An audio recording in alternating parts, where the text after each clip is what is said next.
Hello বন্ধুরা, beauty ট্রিতে তোমাদের সবাইকে স্বাগত। আজকে আমি পার্লারের মতো হেয়ার স্পা কিভাবে বাড়িতে করবে সেটাই দেখাবো। আমি একটা মিডিয়াম সাইজের বাউলে এক বাউল কিন্তু লরিয়ালের প্রফেশনাল হেয়ার স্পা ক্রিম নিয়ে নিয়েছি। এরপরে অ্যান্টি ড্যান্ড্রফ হেয়ার অ্যাম্পুল নিয়ে নিচ্ছি, হাফ নিয়ে নেব। এবার এটাকে মিক্স করে দেখো, আমি একটুখানি 1 মিনিট রেখে তোমাদের ক্লায়েন্টের হেয়ারটা একটু দেখিয়ে দিই। দেখো, এটা কিন্তু ক্রিম ইউজ করার আগে হেয়ারটা। তাহলে চলো ক্রিম ইউজ করার পরে কেমন রেজাল্ট হয় সেটাও তোমাদের শেয়ার করব। ফার্স্টে আমি কি করেছি, কিছু সেকশন ক্লিপ দিয়ে একটু হেয়ারটাকে উপরের দিকে আটকিয়ে নিয়েছি যাতে আমার কাজের সুবিধা হয়। আর নিচ থেকেই কিন্তু এরকম ছোট ছোট হেয়ারের সেকশন নেবে, ক্রিম অ্যাপ্লাই করতে হবে। তারপরে দুটো আঙুলের মাঝখানে 7 থেকে 8 বার টানতে হবে ওপর থেকে নিচ পর্যন্ত, যাতে পুরো হেয়ারটাই কিন্তু ক্রিমটা লেগে যায়। কোনো রকম একদম ক্রিম অল্প দেবে না, যাতে হেয়ার ড্রাই থাকে, কারণ ক্রিমটা দিয়ে পুরো হেয়ারটা কিন্তু ভেজাতে হবে। ওই জন্য লরিয়ালের হেয়ার স্পার চার্জটা একটু বেশি হয়, কারণ যেহেতু ক্রিমটা প্রফেশনাল, দামটাও একটু বেশি। তবুও তোমরা ক্লায়েন্টকে আগে থেকে বলে নেবে যে কেমন রেজাল্ট অনুযায়ী প্রাইসটাও হবে। এরকমভাবে আবারও একটা সেকশন নিয়েছি। দেখো, ওপর থেকে হেয়ার এইভাবে টেনে টেনে কিন্তু আমি ক্রিমটা ইমালসিফাই করছি। এটা কিন্তু ইমালসিফাই বলে। এটা স্মুথনিংয়ের ক্ষেত্রেও অনেকটা কাজে লাগে। তবে হেয়ার স্পা সবথেকে সেফ এবং হেয়ারের একটা বড় ট্রিটমেন্ট আমি মনে করি, কারণ হেয়ার স্পা করার পরে অনেক ক্লায়েন্ট খুব ভালো রেজাল্ট তো পেয়েছে, তাছাড়াও হেয়ার ফল অনেকটাই কমে গেছে। আর যেহেতু আমি অ্যাম্পুল ইউজ করেছি, সেই জন্য যাদের ড্যান্ড্রফের সমস্যা আছে তাদের কিন্তু রুটে ইউজ করবে, তাহলে ড্যান্ড্রফের সমস্যাটাও অনেকটা কমে যাবে। এইভাবে নিচ থেকে সামনের দিকে কিন্তু হেয়ার স্পা ক্রিম অ্যাপ্লাই করতে হবে। আর যদি পাশে আরেকটা হেল্পিং হ্যান্ড থাকে তাহলে সেকশনগুলো তাকে ধরে দিতে বলবে, তাহলে কাজটা ইজি হয়ে যাবে। এরকমভাবে যদি তোমরা পুরো প্রসেস অনুযায়ী হেয়ার স্পা ট্রিটমেন্ট বাড়িতে কারোর উপরে করিয়ে থাকো, তাহলে কিন্তু খুব ভালো রেজাল্ট পাবে। আমি ফাইনাল রেজাল্টেও দেখাবো। তবে আমি সাজেস্ট করব যে মাসে একটা করে হেয়ার স্পা, তোমরা যদি হেয়ার খুব বেশি ড্যামেজও হয় বা নাও হয় নিতে পারো। সেক্ষেত্রে হেয়ারের যে শাইনটা, যে মানে স্মুথনিং ক্রিমের মতোই পুরো পারফেক্ট না হলে অনেকটাই চলে আসে, আর হেয়ার কিন্তু ম্যানেজেবল থাকে। তো দেখে নাও। আর এইভাবে টানার পরে কিন্তু হেয়ার কিন্তু ওই যে আমি উপর থেকে টানছি, সেক্ষেত্রে মোটামুটি যতক্ষণ সেকেন্ড ওয়াশ না করবে ততক্ষণ হেয়ার কিন্তু অনেকটা সোজাও থাকে।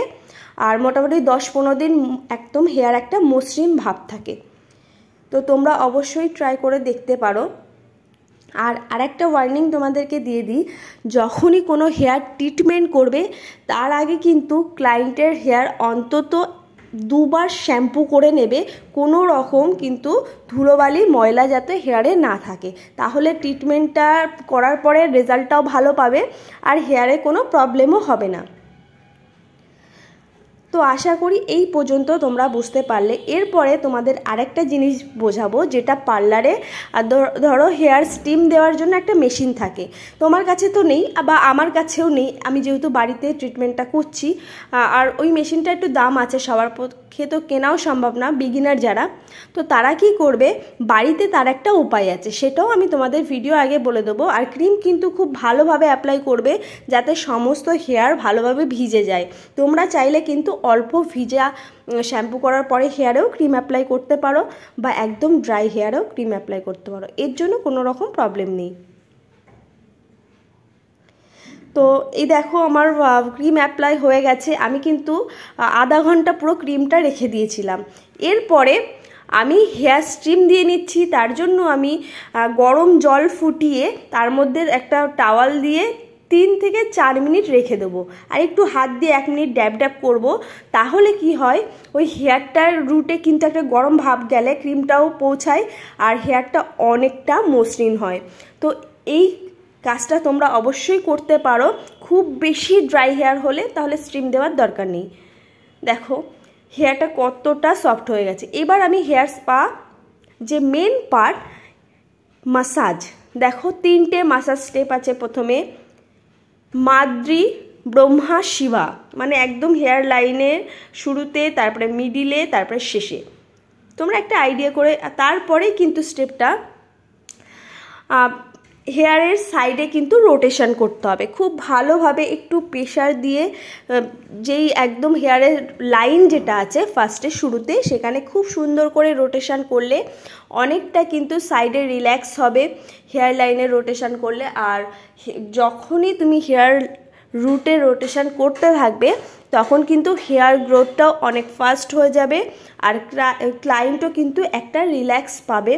তো এই মাসাজটা খুব সুন্দর করে কিন্তু নিজেকে ক্লায়েন্টের উপর দিতে হবে, আর তখন একটু ক্লায়েন্টকে বলবে যাতে কোনো রকম ফোন বা কিছু না ইউজ করে, যাতে মাসাজটা সে ফিল করতে পারে।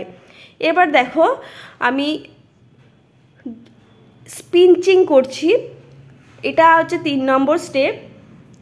খুব ভালোভাবে হেয়ার রুটে কিন্তু আমি পিঞ্চিং করে নিচ্ছি আর একটু প্রেশার দেবে। আর এরপরে আমি একদম হেয়ারের রুটে রোটেশন করে নেব, খুব ভালোভাবে রোটেশন করতে থাকবো। সেই ক্ষেত্রে ক্রিমটাও কিন্তু আমার হেয়ার ভালোভাবে অ্যাপ্লাই হয়ে যাচ্ছে, রুটেও কিন্তু ক্রিমটা লাগছে। আর ড্যান্ড্রফ যাদের থাকে, রুট ড্রাই হয়ে যায়, সেই রুটে কিন্তু নারিশমেন্ট আসলে ড্যান্ড্রফটাও অনেকটা কমে যায়। অনেকের মাইগ্রেনের প্রবলেম থাকতে পারে, তাদের কিন্তু ব্যাক সাইডে বেশি ম্যাসাজ দেবে না, যাদের একটু মাইগ্রেনের প্রবলেম আছে সামনের দিকে বেশি করে ম্যাসাজ দেবে।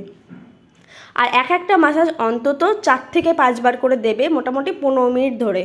এবার এইটা হচ্ছে জিগজ্যাগ সুইমিং, মানে এইভাবে একটু প্রেশার দিয়ে একদিকে ধরবে আর একদিকে প্রেশার দেবে ক্রিস ক্রসভাবে। তারপরে কিন্তু একদম নিচের দিকে চলে যাবে, হেয়ার নেক যে এরিয়া, ওই নেক এরিয়ায় কিন্তু ভালো করে রোটেশন করতে হবে। এছাড়াও কিন্তু ব্যাক ম্যাসাজ আছে, সেটা ভিডিওতে শো করলাম না, ক্লায়েন্ট চায় না। তো ব্যাক ম্যাসাজও কিন্তু অনেকটা রিল্যাক্স হয়। অ্যাকচুয়ালি রিল্যাক্স ফিল করানো এবং হেয়ারে একটা নারিশমেন্ট দিলে স্পা এবং ক্লায়েন্ট দুজনেই কিন্তু খুব বেশি খুশি। এবার দেখে নাও ফাইনাল রেজাল্টটা। তবে আমি এখানে কিন্তু শ্যাম্পু ইউজ করিনি, শুধু হেয়ার ওয়াশ করেছি। ফাইনাল রেজাল্ট ড্রাই করার পরে যদি ভালো লাগে লাইক, সাবস্ক্রাইব, কমেন্ট করতে ভুলো না। Love you all.